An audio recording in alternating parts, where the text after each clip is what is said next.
নয়ন মোহাম্মদ আব্দুল কাদের জিলানী। বক্তব্য রাখছেন নয়ন মোহাম্মদ আব্দুল কাদের জিলানী।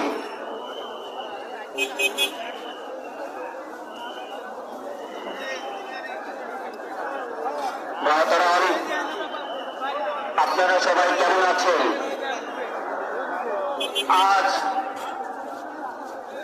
এত বড় একটি মহাসমাবেশ প্রমাণ করছে আমাদের দেশের যে নেতৃত্ব দান করবেন আগামীতে উনি হলেন আমাদের ইসলামী আন্দোলনের সম্মানিত সভাপতি এবং আজকে স্টেজে উপস্থিত আছেন বিভিন্ন রাজনৈতিক দলের জাতীয় নেতৃবৃন্দ এবং আজকে বাংলাদেশ থেকে বিভিন্ন দিকে দূর দূরান্ত থেকে আগত আজকে আমাদের ইসলামী আন্দোলনের প্রান্তীয় প্রাসীগণ সাংবাদিক নেতৃবৃন্দ, আজকে আমি যেটি বলতে চাই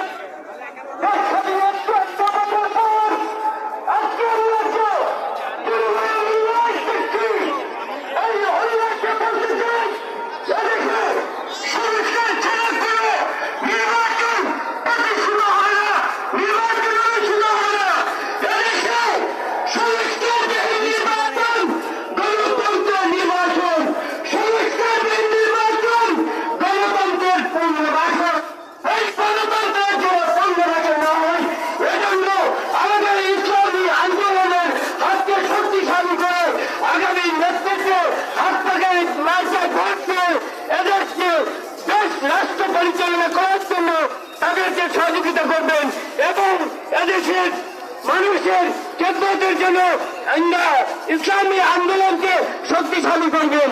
এবং আজকে যে সংস্কার যে কথা হচ্ছে সেটি হলো সংস্কার, বিচার, পিয়ার পদ্ধতিতে আমাদের জনগণের যে আশা আকাঙ্ক্ষা এটি প্রতিফলিত হবে।